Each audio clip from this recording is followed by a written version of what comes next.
Bonjour à toutes et à tous. Aujourd'hui, je devais vous parler d'un film et de la limite au surjeu d'un acteur au sein d'un projet cinématographique. Mais après un voyage sur un certain réseau social, j'ai pu réfléchir à un sujet qui méritait que l'on s'y attarde. Je m'explique. Un jour que je regardais les différents posts publiés, je suis tombé sur une femme qui, avec l'affiche de l'Exorciste en premier plan, indiquait de ce dernier qu'il était le film qui l'avait fait flipper durant son enfance. La protagoniste, âgée d'une quarantaine d'années, a été rejointe par de nombreux autres avis similaires aux siens, comme un film d'horreur culte et effrayant. Mais un petit commentaire a très légèrement titillé mon amour pour ce film qui m'a ouvert à la cinéphilie et qui fait encore aujourd'hui partie de mes films favoris. Découpons la situation. D'abord, voici un extrait quelque peu modifié du commentaire laissé par ce jeune ado. Vraiment modifié. Et ce film il est trop pourri, il a trop mal vieilli. Et voici maintenant ma réaction. Ne pouvant pas me permettre de lui dire de fermer sa gueule, j'ai alors décidé en tant qu'adulte responsable The joke of the year. Et tu me fais pas encore un montage chelou le tapir? Tu peux me faire confiance, tu le sais, ça va. Ouais. Je disais donc que j'avais décidé d'écrire cet épisode et de me pencher sur un sujet essentiel au travers de l'Exorciste de William Friedkin. Nous allons nous atteler sur l'importance de la date de sortie d'un film au cinéma. Allons-y gaiement. T'es sérieux? Allons-y gaiement. Genre, t'as perdu toute dignité, toute...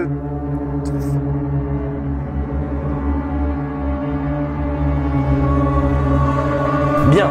Pour les néophytes, faisons un rapide détour du côté du scénario. L'Exorciste est un film d'épouvante horreur américain sorti en 1973, produit par Warner Bros et réalisé par William Friedkin. L'histoire est celle d'une jeune fille qui devient l'objet d'une possession démoniaque. Sa mère, démunie et désespérée devant l'absence totale de réponses scientifiques et médicales, va se tourner vers la religion et faire appel à un prêtre, le père Damien Carras, pour que celui-ci examine sa fille et pratique un exorcisme en présence du père Lancaster Merrin, qui a pratiqué autrefois, dans sa jeunesse, le dit rituel. Le film est inspiré du roman L'Exorciste, écrit par William Peter Blatty, qui est également le producteur du film de Friedkin, mais qui sera plus tard le réalisateur de L'Exorciste 3. Les acteurs principaux du film sont Linda Blair, jouant le rôle de Regan, la fille possédée, Max von Sydow, interprétant le père Merrin, Ellen Burstyn, tenant le rôle de Chris McNeil, la mère de Regan, et enfin Jason Miller, interprétant le père Damien Carras. Ce film s'est ensuite vu suivi de 3 autres longs métrages, L'Exorciste 2, l'hérétique de John Boorman, L'Exorciste 3 de William Peter Blatty et L'Exorciste au commencement de Renny Harlin. Boorman qui a réalisé le grandiose et gigantissime Excalibur de 1981.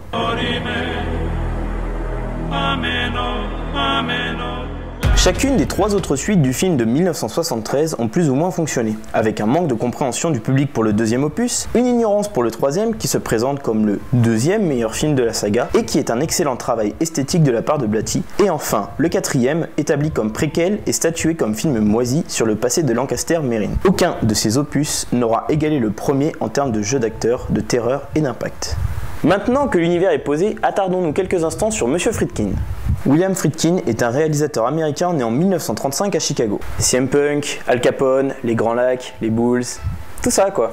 Il est considéré comme l'un des plus grands réalisateurs d'Hollywood et aura marqué son temps avec des œuvres en plus de celles dont nous parlons aujourd'hui, telles que French Connection réalisé en 1974 ou Sorcerer en 1977, inspiré du roman Le Salaire de la peur de George Arnaud et qui avait été adapté auparavant par Henri-Georges Clouzot sous le même nom. Sorcerer reste mon film préféré de Friedkin après L'Exorciste. Viennent ensuite les films comme La Chasse, sorti en 1980 et qui est encore aujourd'hui controversé comme étant le film qui aurait amené les clichés gays que nous connaissons aujourd'hui, notamment sur les boîtes sadomasochistes. Pour finir, un peu plus récemment, Killer Joe, sorti en 2012, est une comédie noire avec un Matthew McConaughey en grande forme. A noter que William Friedkin a été le second mari de Jeanne Moreau qui nous a quittés il y a peu. Bon, maintenant que le dépucelage scénaristique a été fait, partons pour l'analyse du film. Avant de commencer l'analyse du film, voici une petite liste d'anecdotes pour ceux qui ne les connaissent pas déjà.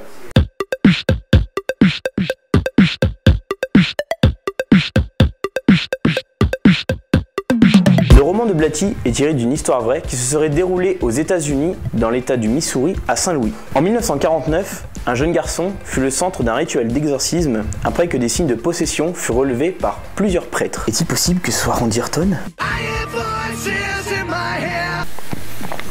Vacances.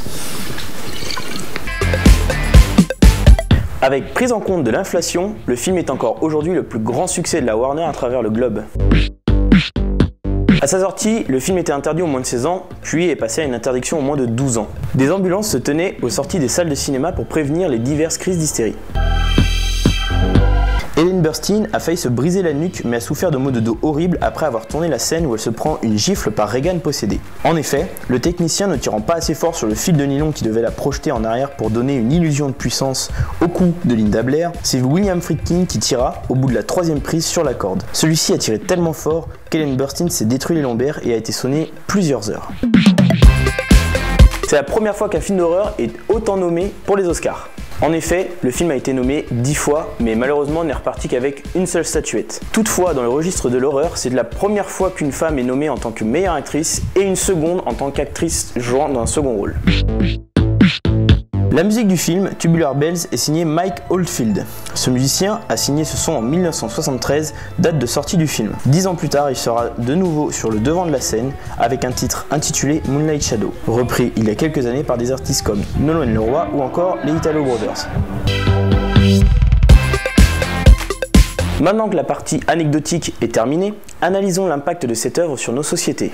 L'Exorciste n'est pas un simple film d'horreur. Pour la première fois sur les écrans, depuis la naissance du 7e art, on pouvait être les témoins de ce que l'on appelle un exorcisme. Mais qu'est-ce que c'est ? Un exorcisme est un rituel religieux qui consiste à chasser un démon ou un être maléfique venu posséder le corps d'un être vivant ou non.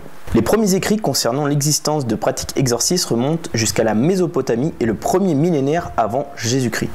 Cette pratique sera ensuite retrouvée dans le Nouveau Testament, notamment dans les versets concernant la guérison du possédé. L'exorcisme s'est ensuite étendu aux autres religions monothéistes ainsi que certaines polythéistes et, pendant plusieurs siècles, fut une réponse contre certaines maladies incomprises par l'homme à cette époque. Aujourd'hui, l'Église catholique limite ses interventions sur des cas entre guillemets de possession, de nombreux canulars existants, tout comme l'islam ou le judaïsme, mais les rituels primitifs ancestraux, tels que le chamanisme ou le vaudou, l'utilisent encore régulièrement. Étymologiquement, le mot exorcisme signifie faire prêter serment en grec ancien et ensuite en latin. L'attache de cette pratique reste forte au catholicisme puisqu'au Moyen-Âge, ce sont les chrétiens catholiques qui vont en faire le plus souvent. À cette époque, et aujourd'hui encore, malgré la forte baisse de leur nombre, on formait des prêtres spécialement pour ces choses que l'on appelle des prêtres exorcistes. Ils sont spécialisés en théologie, ou étude de l'histoire et de la religion, mais également en démonologie, l'étude des démons. Revenons maintenant au long métrage. À sa sortie, le torrent médiatique qu'a provoqué le film de Friedkin a énormément contribué à son succès. De plus, l'interprétation des acteurs est saisissante de sincérité. Malgré que Burstyn soit l'actrice principale du film, celle-ci se fait voler la vedette par Linda Blair qui reste parfaite dans son rôle de gentille petite fille à démon mésopotamien bien dégueu. Alors oui, il est important de préciser que Regan n'est pas possédé par le diable, mais par le démon Pazuzu, dieu des vents et des ténèbres, ou des malheurs dans certains textes. Non, tu es Pazuzu, donc moins fort, moins connu et moins classe aussi. Mais vraiment moins classe. Ta mère suce des queues en enfer, grâce. Eh, parle pas comme ça de ma maman, ok? L'intérêt pour le film se scinde en deux parties. D'abord, au niveau du travail manuel sur le long métrage, les effets spéciaux sont impressionnants de réalisme, le maquillage et les décors restent toujours aussi poignants et percutants, l'ambiance est magnifiquement tragique et le tout fonctionne pour nous adonner à une terreur glaçante. Le second intérêt se porte sur les personnages eux-mêmes à leur écriture. En effet, chacun des personnages a un chemin similaire et opposé aux autres. Quoique, je vais l'expliquer simplement. Prenons comme point de départ Chris MacNeil et sa fille Regan. Celles-ci vivent dans le calme et la sérénité. Un bonheur presque trop parfait, malgré l'absence perpétuelle du père de Regan. Vient ensuite le père Karras, qui est préoccupé par sa mère, mais restant tout de même dans la lumière, et le père Merrin, qui lui est... Too old for this shit. Non, je disais du père Merrin qu'il est, au début du film, très inquiet de sa découverte archéologique et présente quelques fragilités de santé, liées sans doute à l'âge avancé du bonhomme. Le cours du film va nous fasciner davantage. Chris et sa fille vont sombrer petit à petit dans l'horreur la plus obscure et cruelle que l'on puisse connaître. On passe pour Chris d'une femme joviale et professionnelle, aimante avec sa fille, à une femme désappointée et dépourvue de solutions, nerveuse et agressive avec tous ceux qu'elle croise. Quant à Regan, elle devient insultante et impolie, faisant de l'irrespect sa ligne involontaire de conduite. Concernant le père Damien, celui-ci va plonger lentement dans l'alcoolisme, l'égoïsme, puis la folie au fur et à mesure de ses rencontres avec la possédée et a posteriori du décès de sa mère. Dans la dernière partie du film, l'évolution de chacun se conclut. Alerte spoiler. Alerte spoiler. Alerte spoiler. Alerte spoiler. Alerte spoiler. La prochaine partie de cette vidéo contient des éléments sur la fin du film. Et donc, si vous ne l'avez pas vu, eh ben, tant pis pour vous. Non mais ça vous apprendra aussi à pas avoir vu vos classiques. Putain.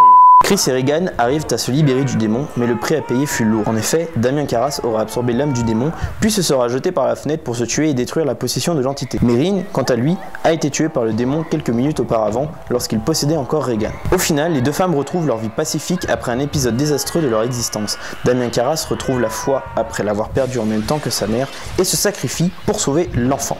Enfin, Merrin a livré sa vie pour sauver celle de Regan, mais en étant tué par le démon. Cela lui permet de mettre fin également à ses souffrances. Vous voyez le tableau maintenant?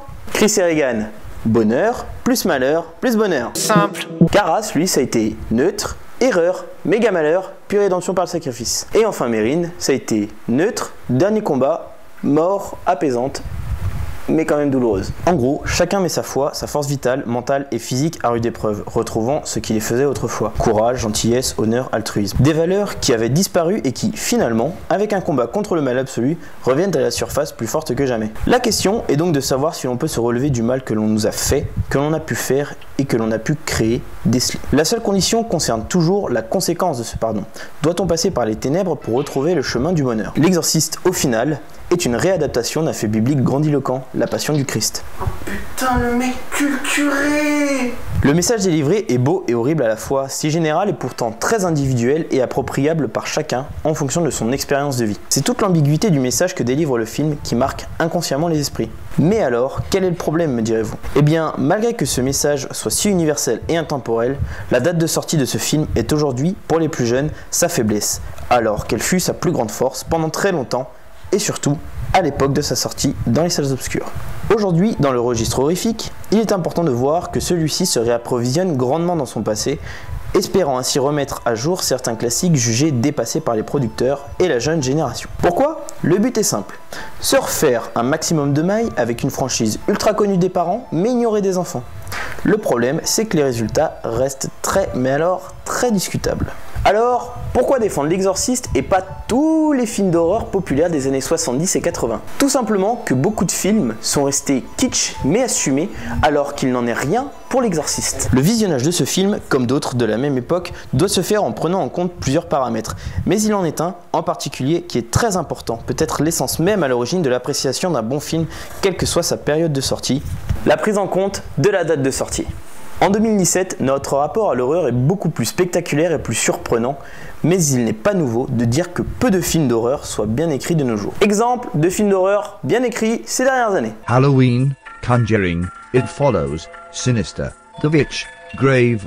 Et maintenant, voici une liste de films qui sont pas top quoi. Ouais, tu peux dire que c'est pourri quoi. Ta gueule, lance le montage.